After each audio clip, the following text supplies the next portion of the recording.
So, hi everyone, this is Conversations from Trish and Chris, and I want to welcome a very, very special guest that we have here today. And her name is Karena Thomas. And rather than me explaining your background and where you're from, I'd really love it for you to share with everyone, where you're from and just a little bit about your background and your story. And we can all go from there. Okay. Well, my name is Karena and I live in Sydney. I've been in Sydney for about 12 years or so. I grew up in Newcastle and went to university in Wollongong. So I've kind of stayed, Oh, really? That's around the amazing. coastal area. Yeah. So I love Sydney, love it to death. My background is when I left school, I went to uni in Wollongong and I studied theatre performance. So I was an actor in some capacity for about 15 years, up until the beginning of last year, actually. So up until the beginning of 2016, I was acting. And I did mostly theatre stuff. I founded a theatre company with some other mates and we devised all our own works and travelled internationally putting on productions that were 100% original. And then it got to a point, whilst I was doing that, I worked in hospitality for a long, long time. Obviously, what actors do. We work bar jobs, we work cafe jobs, pretty much anything you can name, I've done it in terms of hospitality. And I worked in hospitality for around 12 years or so. And so it always supported me to do my acting. And then eventually I got a job at a university in Sydney where I was for 5 years, and it was an event coordinator role, but I was also running programs, leadership programs for students there. And it was one of those situations where I came in, a friend worked there and he was like, Karena, can you just come in and do the phones for a couple of weeks, just casually? And I was like, yeah, because I was working late nights in bars. I had no weekends. The money was crap. So here I was in a university, 9 to 5, awesome money, answering bloody telephones. And then one thing led to another and I was there for 5 years. So it was kind of one of those things where I just made myself, I knew I had a sweet thing going on, so I just made myself indispensable. I just went to everybody and asked for more work, like, what do you need, what do you need, what do you need?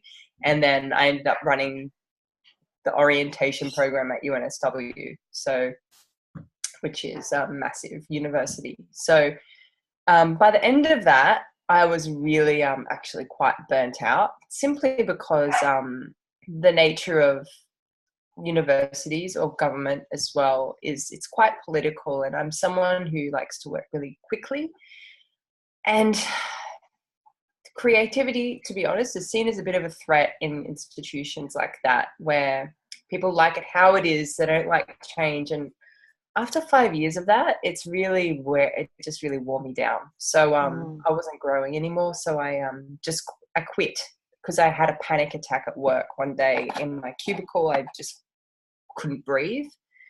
And that was, I had a friend who who was a banker, who had a massive panic attack and fell down a flight of stairs and ended up in hospital for weeks.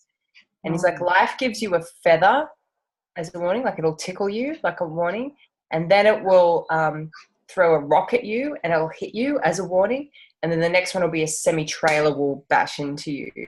And that's how life is trying to tell you that you need to change, you need to do something different, and it will give you warning signals and they'll get bigger. And for me, that panic attack was like having a rock thrown at me. I knew if I stayed there any longer, it was going to get bad. Like I didn't want the semi-trailer, so I tapped out. And I quit. I didn't have anywhere to go. So I ended up traveling for 9 months. I was off work. Ended up living on this permaculture farm in Sydney for 5 months. Wow. And it was beautiful. I was living rent-free in a house, this gorgeous house on Bungan Beach. I could see whales jumping from my bed. And I was there just working in the gardens, like 8:30 to 12:30, Monday to Friday. And then I had the rest of the time off to do whatever I wanted. And I was there for 5 months. And while I was there, I started looking into online businesses and what I could maybe start doing, because I knew I wanted freedom. I knew I wanted to do something different. I didn't want to go back to the same thing. I just couldn't do it. I needed to move forward somehow. And that's when I first found what I'm doing now. So fast forward 10 months later, I can't even believe what I'm doing. That's great. Yeah, so that's a bit about my background. It's pretty diverse. Pretty diverse, yeah, it is. Yeah. Wow, that's like unbelievably different. Everything that you spoke about is so unrelatable, like unrelated to the previous thing. So you have a lot of life experience and you're so young. I think that's incredible, Karena. Oh, thank that you. You're so brave to do all those things. Step outside your comfort zone. Looks like every step of the way. It's great. Thank you. I think it is very brave, and I think what it sort of reflects as well is this sort of changing of professions and sort of changing your direction and changing your journey indicates to me, because I've been a lot like that. I've never been in a job longer than 2 years. I've always been seeking or looking for the thing. And today, by creating an online business and going through a program that we're all part of, it's all about the discovery of your purpose and your why. And I know for me, I didn't know that at the time. I mean, is that similar for you? Do you think that sort of rings true for you, Karena? It does, yeah. And I think instinctively I knew that. I knew that I couldn't keep doing what I was doing and that I was meant for something bigger. And my gut was telling me I'm meant to be doing this. I didn't even know where it was going. I had no idea. I literally could not even see in my mind's eye what my life would like. What am I? It was just a massive question mark, but it felt like being finally on track. So I knew it had to do with my purpose and why I'm here. I definitely see what I'm doing. It's almost like I don't see my business as my purpose. I almost see it's a vehicle through which my purpose can be delivered to others. Oh, and that's massive. There'll be other ways to deliver it as well. I think that now that I know my why I'm doing this, it just makes this journey so much more fulfilling than just another job, and just another. And Karena 5 years ago would have approached it as another job, as a way to make money, and it's just so much more than that. It's a way for me to deliver my message to the world. Yeah, totally. I can see that. I can see that in you, Karena, for sure. And it's interesting when you said, I just lost that, but what you were saying about having just intuitively knowing what you needed to do this is just something that resonated with me when you said that, because I had no idea either. Like, I had no clue. And all I knew was this felt right, so I'm going to have to go with this feeling. And what it delivers is just something quite extraordinary, really, because it puts you on a path where you actually get to know yourself. And you start growing as a person, because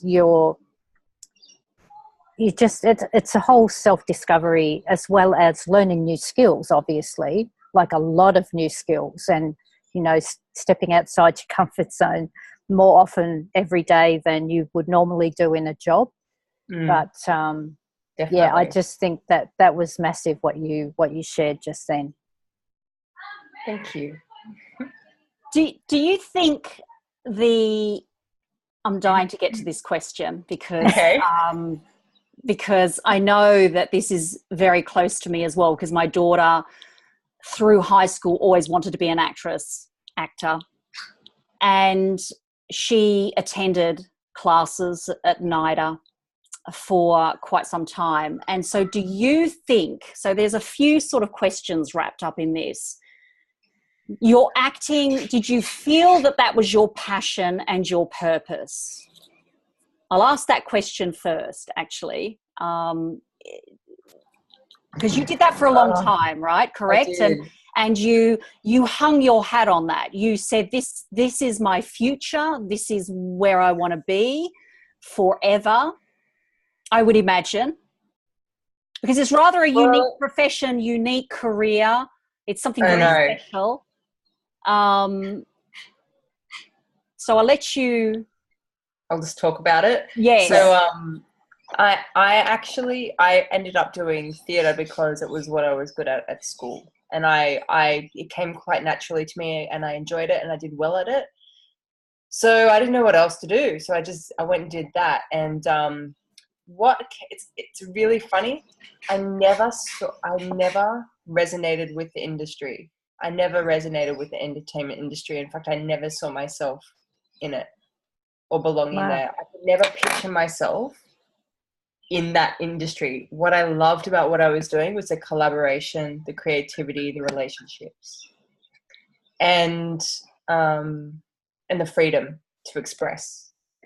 So I stayed in it for that, but I couldn't actually never, and that's why I had a lot of anxiety in my 20s and a lot of insecurity, because I just never really saw myself being able to make a living from it, because I never really saw myself in the industry. I just didn't resonate with the industry.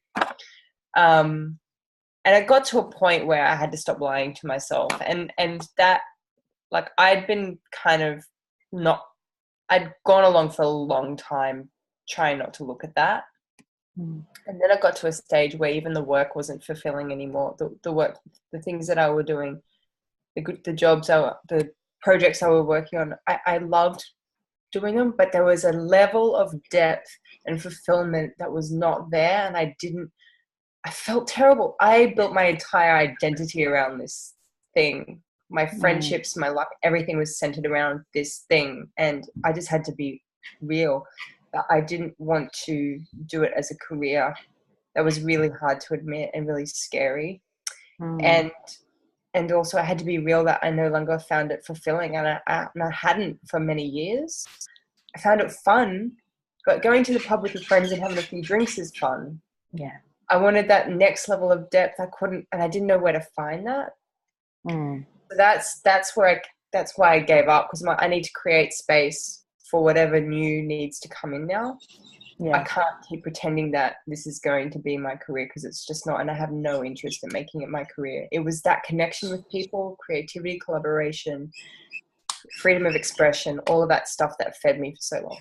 Yeah. Wow. So that's brilliant, because off the back of that, I sort of can see now the connection with what you are finding within an online business, because it's that creativity. Because my daughter was very similar as far as the industry go. There was no real attraction to the industry. There was actually no real attraction to becoming the actor. It was the creativity and the communication and the ability to stand there and add value to people.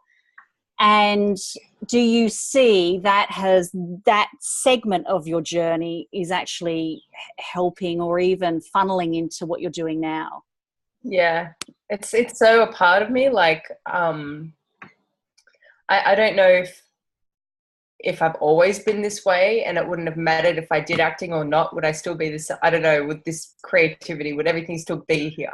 I don't know. But it's such a big part of me that I think, just in terms of how I see the world and how I think, it's so invaluable for what I'm doing in this business. I mean, when you're an actor, you have to be resourceful. You have to think on your feet. You need to be able to read people and respond quickly. Yeah. There's so many factors, like all those soft skills that you don't learn really unless you're, I don't know, there's just so many soft skills packaged up over years of time where I finally feel like I get to put them to use in a way that's really helping other people, and also really feeling like the right use of it now, like a fulfilling use of my gifts now. Yeah. I'm really pleased for that period of time, even though it was really hard. I learned a lot. Yeah. I think it really serves you too, Karena, because I can feel as you were talking about that, I could feel your enthusiasm around the creativity and the and you're such an individual. You know, you are so your own person that has so much value that you want to share with other people. And I could feel just as you were talking how you just wanted to you just wanted to jump out at people, you know, you just want to express it. And I think that journey has given you that ability to be able to express quite easily to other people. So I think that's awesome. Thanks, Chris. That's good. It's been a great journey. That's good. That's good. Would you say, Karena, that because we all sometimes have a bit of a moment in our lives where, because I loved your expression and the way you articulated, you know, sometimes we're given a feather and then sometimes, you know, we're thrown a rock and that hits us and, you know, it's a little harder, a little more like in your face. And then it's the warning before the big truck or the big shock that's going to strike.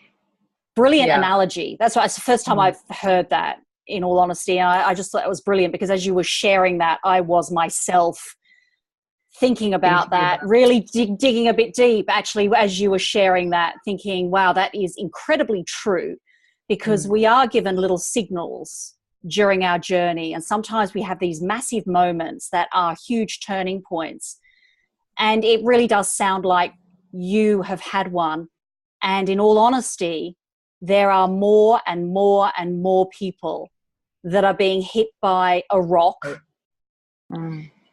And your rock, your example, is so incredibly common. And I'm becoming aware of it a lot more as I'm talking and communicating with people. Are you sort of experiencing that from people around you? Are you seeing or hearing of these experiences from other people out there that are having these, I would call them a bit of a wake-up call, like a bit of a wake-up to, like, my life has to be very different. Something has to change. Are you experiencing that with friends or family or, you know, people around you? I have to say that what I've noticed is a lot more talk about anxiety just generally in the public. This anxiety seems to be very common now, and I don't know if that was always there and people just weren't talking about it, but it seems like most people are really anxious now, and I certainly was, and I know that that simply came down to being out of alignment with my values. The way I was spending my time and saying the things I was saying yes to didn't align with my values. And I had allowed that for so long because I didn't even really know what my values were. I didn't know who I was. I was just so used to trying to please people and be a good girl. Do you know what I mean? Do the right thing, whatever, trying to make people like me. I didn't even know who I was or what I liked or what I wanted. So it was like, yeah, you get anxious when you're in that state. And I think it does get to a point where you have to make a decision because you can only tolerate that for so long. It's not sustainable. And then you've got to make a change. And that may be quit your job, but it could also mean leaving a relationship, or it could mean moving towns or just whatever it is. But for me, it was getting out of that job and trying to figure out how to create an income for myself and be self-reliant. on my terms, you know, that feeling like I was being controlled by outside forces dictating where I had to be, where, you know, how much I could make, can I have holidays, like all of that stuff. But also like just the level of fulfillment. You can't, I don't know, some people might be able to get that from a job. That hasn't happened for me yet. Yeah. It's always someone else's agenda, not yours. And sometimes it's not even that transparent. I feel like I see a lot of talk about anxiety, and I honestly feel it's because as a society, we've been so conditioned to please others, you know, and put, you know, just do what needs to be done over the sake of your long-term happiness. Or that's so true. That's so true, Karena. I mean, I really got what you said about your anxiety probably does come up from things like your values, or not being accepted, or you're coming up against someone who doesn't agree with your values always. It seems to be like that in the workplace. I know it was for me in my job. Not always, but towards the end there, it was like, hang on a minute. I mean, how can you expect me to do this when that's not what I value? And you kind of, it's always a compromise. So, and you know, that is the feeling that you get. You know, that was the feeling that I used to get, and think, oh, I wake up in the morning and I think, oh, do I have to go to work? Do I really have to? And it's the anxiety around going in and having your personal values being compromised all the time. So, you know, what you said there was just brilliant. It was, you know, really got to me for sure. And it's that idea of like wearing masks at work. Yeah. Having to be someone, put on to fit in, to be like, or like, you know, that's so tiring. And it's funny, I had this conversation with Steve and Dan on their show. Yeah. And they were like, and Steve was like, it's funny. Because I was saying, like, it's my dream. All I want is to be paid handsomely to be myself. That's a great goal. That's great. That's awesome. And Steve was like, that's really funny, Karena. You spent 15 years being an actor where you have to be anyone other than yourself. And I'm like, it's so true. And I think that's part of it. It's having to wear masks and be someone for an external audience. And I guess to a point where it's really exhausting. It's just really hard. It's not sustainable. And so wearing masks. I think that what's interesting, because out of both of your conversations was definitely about this contravention or violation of values, and especially when it comes to an employee-employer workplace. And as you guys, both of you were talking, I'm thinking, you know, because Chris and I worked together as accountants, you know, about the only creativity we got was through creative accounting. So that was boring. But anyway, what's interesting is I left that 12 years ago because of my values were being contravened. We were in the same workplace, and we know both of our values were being messed with, and it wasn't in alignment. And that was causing all of this angst and grief and resentment and this feeling of being trapped. And I left that behind to be free of that.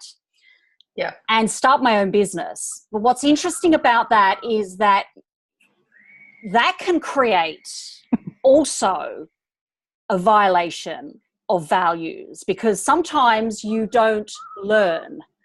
You step out of one place and you take your stuff with you, right? You take I won't say the word, but you take your with you, right? Yeah. And so some things don't change. You actually move from being an employee to being your own boss and being the world's worst employer because you're employing yourself. And then what happens is you attract team members around you very similar to what you had in your workplace. And this is all coming to light right now as we're speaking, right? This hasn't actually, I'm having an aha right now. Awesome. Out of this conversation. So the team members that I was attracting into my business, and Chris would agree actually, because she's experienced my whole journey, is people that weren't in alignment with my values.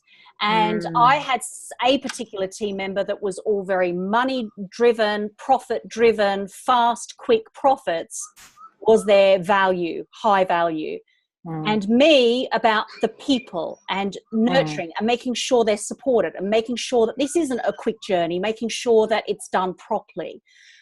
Get it done, profits, money, get this money in. We've got to let's do anything to get this money in the door. Massive misalignment. The relationship with that team partner lasted about 2 years, maybe 3 years. And it completely went the other way. In those 3 years, the anxiety and stress that was caused out of that relationship was unbelievable. Yeah. So values so this is a bit of an aha for me at the moment, right now as we talk. Chris, because you're sort of nodding your head with respect. Yeah, absolutely. Like values, like you don't actually, until you actually start going down a journey of self-discovery, you don't realize that your life is governed by values. Because if I think back, and I don't like to, but if I think back to my school days, it's all about doing the right thing, being good, like you were saying earlier, Karena, being good, having people like you, getting good grades, and if you can't, then that's how you're measured if you didn't get good grades. And then you take, like Trish said, you take that all with you into the workplace, and then it just compounds and it just goes. And it's not until you actually start realizing that you have control of your own life. You don't have to have these people telling you this is what you need to do.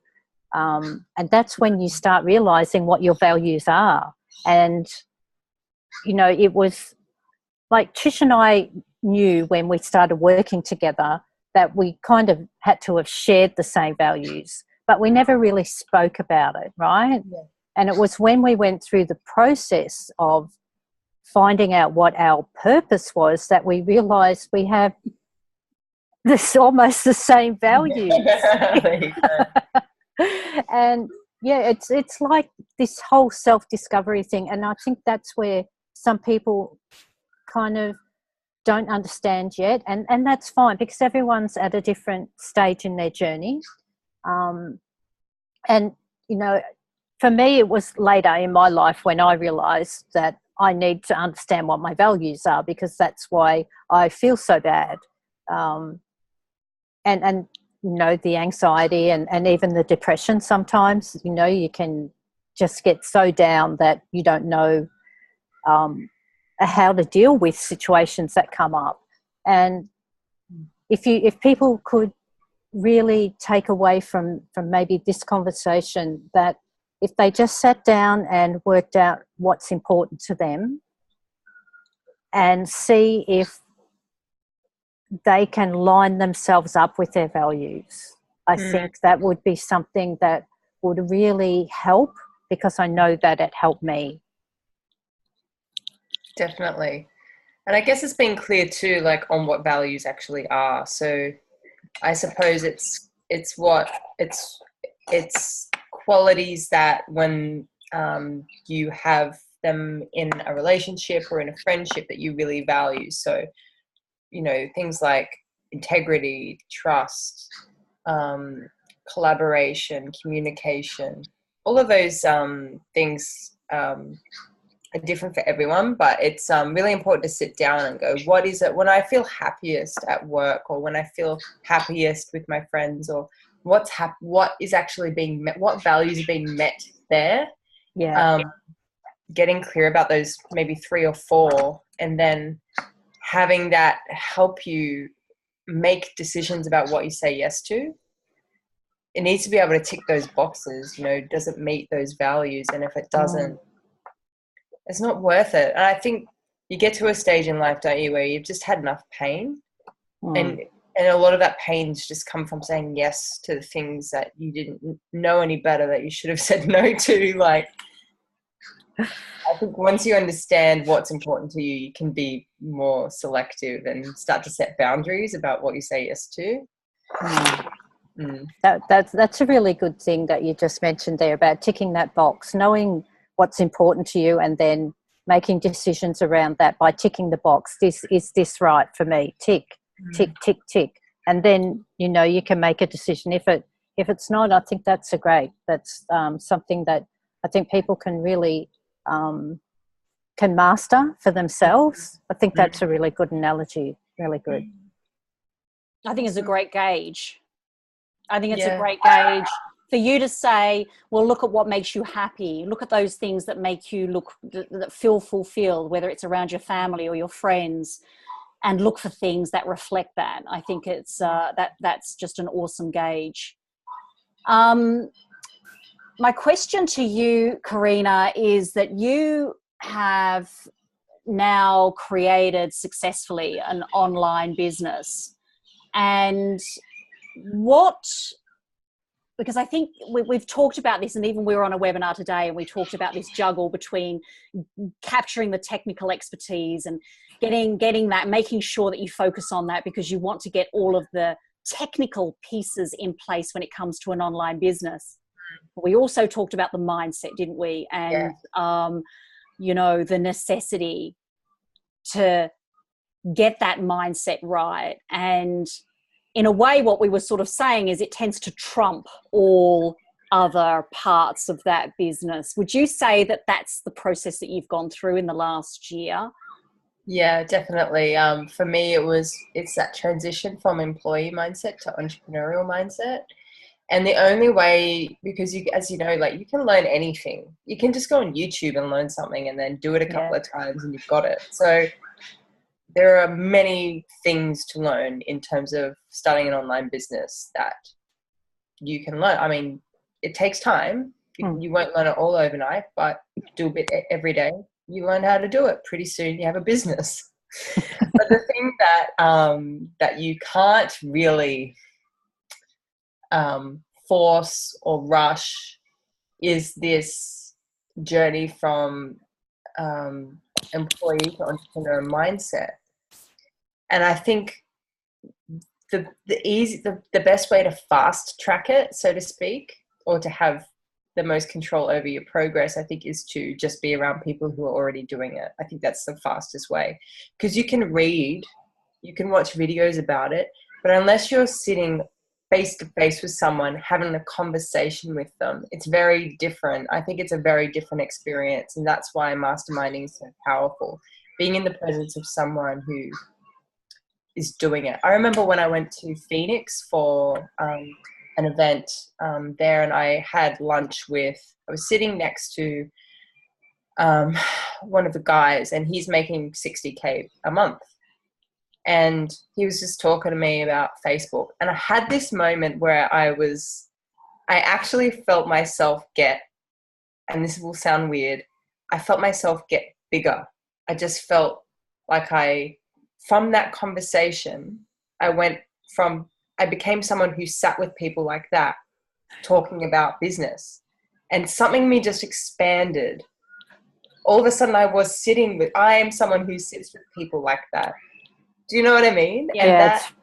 And you can't get that from a book. You can't get that from a video. You have to put yourself in a situation where you're surrounded by those people, and pretty soon you are that, or you embody that via osmosis. It's like, and that's time, but it's also consistency, like continuously showing up and making that a priority. Because they say you're the average of your sum total of your friends. And that's so true. And I just I love my friends, but now I have amazing friends. Like I have my friends from before doing this who I love and adore. And then there's my new friends who I've found on this online business journey. And that's so awesome, and just taken me and my life to a whole other level where it's now affecting my other relationships outside of it for the better. It feels like everything is just improving, becoming more fulfilling. And that's just because of the people I now surround myself with. So yeah, that's all I have to say about that. Yeah. And I must say, because I saw you networking and mixing with Stuart, who he's ran successful 7 and 8 figure income businesses as well, and you were mixing with and having very long conversations in Phoenix around online business and around just things in general. And so I think we're all now upgrading our friendships and upgrading the people that we hang out with and upgrading the people that we ask the questions of, because there is something that I've been told for a very long time, and that's the quality of your answers depends on the quality of questions that you ask. So asking questions during this process of creating and developing an online business, would you say that is a crucial component of doing that? Yeah, definitely. And sometimes you don't know what you don't know. That's so true. That's so true. So it's just literally, sometimes it just feels like you're wafting, and then something will hit you and you're like, oh. So sometimes you're not even asking questions. Sometimes you're just there, like discovering new things because you showed up. I think showing up is such a big part of it. But yes, the quality of your questions is definitely part of it. But when you're starting out, there's no stupid questions because everything is new. There are a million questions, and all of them are valid because you have not done this before. And I think the bigger questions then become like getting really clear, why am I actually doing this? What is my intention behind this business? Am I in alignment with this message that I'm about to put out in the world? Is this really who I am? Asking those types of questions, once you've got all the nuts and bolts down, that's the important stuff, because that is the flavor of your business. And I think those are the types of conversations I really like to have with people, because I don't know, the business is an extension of who we are.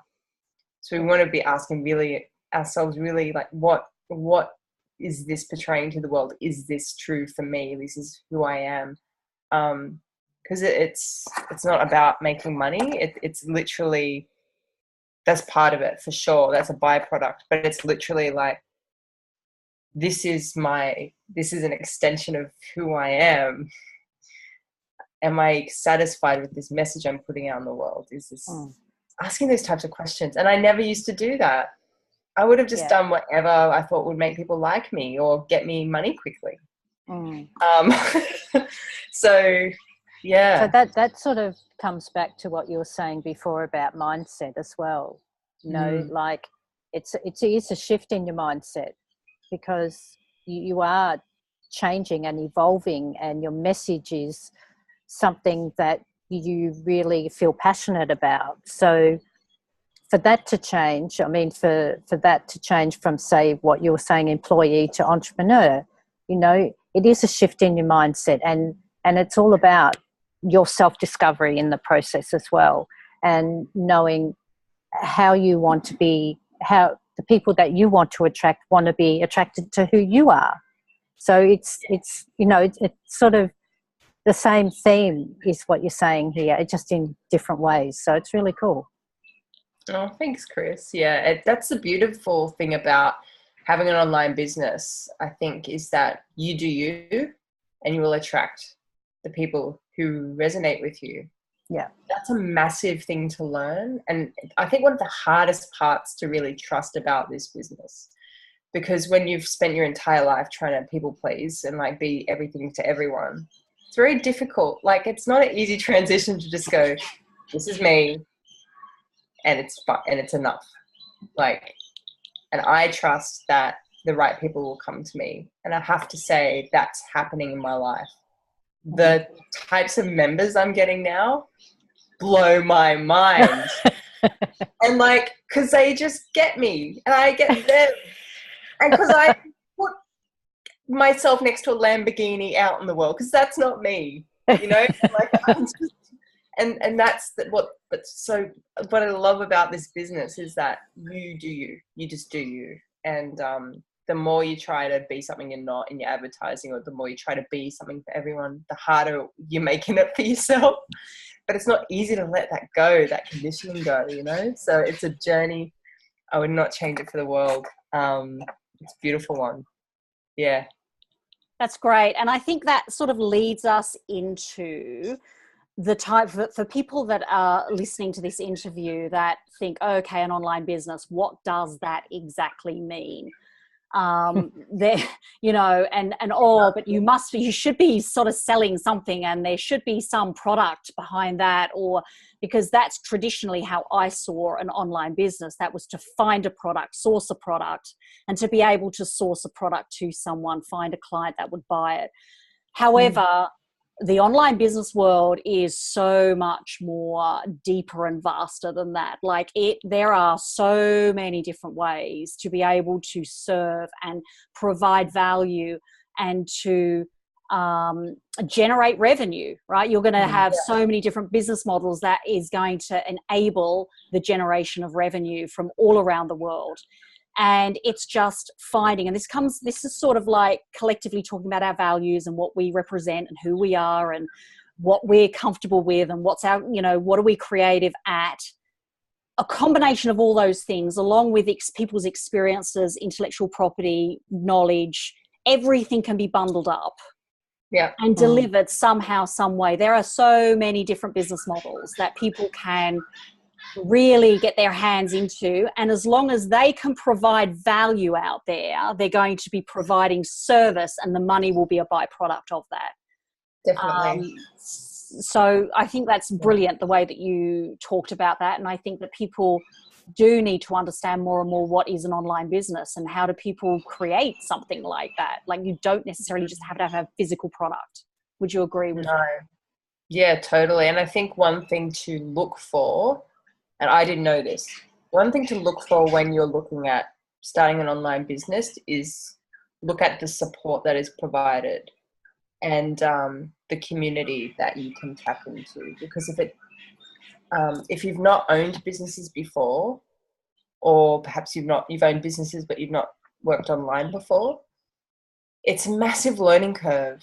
And again, like I was saying about surrounding yourself with people, you want to make sure the support is there, because it's a hard, lonely road. Online businesses can be lonely. And if you're someone if you're a people person especially, before you make any decisions about any online businesses you start, you want to look into that. And I didn't consider that as a factor when I started. I just thought, you get some information, then you just have an online business. Like you learn it and then you do it. And it's so, that's why like I've signed up for things in the past and never finished them or never got through, because I got so overwhelmed with information that I didn't have the support, the network to bounce ideas off. All of that is like so important that you want to make sure whatever you sign up for, whatever you decide to commit to, has that element, because it can be difficult. That's a really good point.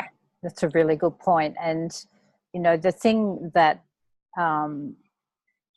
that you brought up there is about you are running your own online business for yourself. However, you need support around you, and because of the community or the support around this particular business, it just gives you people to go to. It gives you the confidence to be able to ask questions, like you were saying earlier. You've got to be able to ask questions, get your questions answered. And without a community of people that are doing what you're doing and maybe they're just a step ahead or 2 steps ahead or 3 steps ahead, and maybe you're a step ahead or 2 steps ahead or 3 steps ahead from someone else. It's all that collaboration that you were talking about as well, which is one of your values.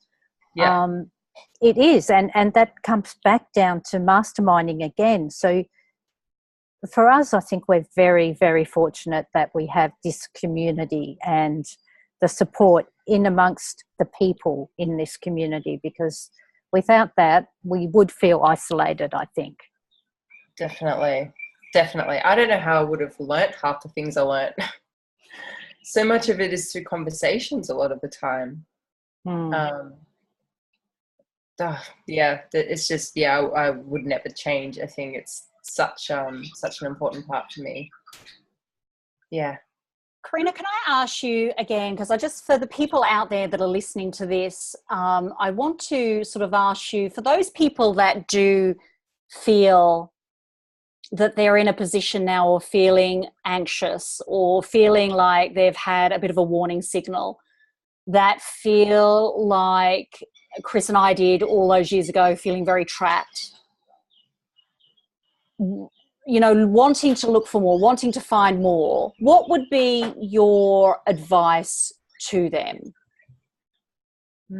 Looking back at where you were and when you got that hit in the face, when you got that warning signal, what would be your advice to someone out there that could be going through a very similar thing? I think that my advice is that inaction is actually a decision. And you can ignore that. You can choose to ignore that, and that is a decision. So whatever happens from ignoring that is a consequence of your decision. That being said, sometimes I'm speaking from experience, sometimes you just haven't had enough pain yet. I'd had so much pain.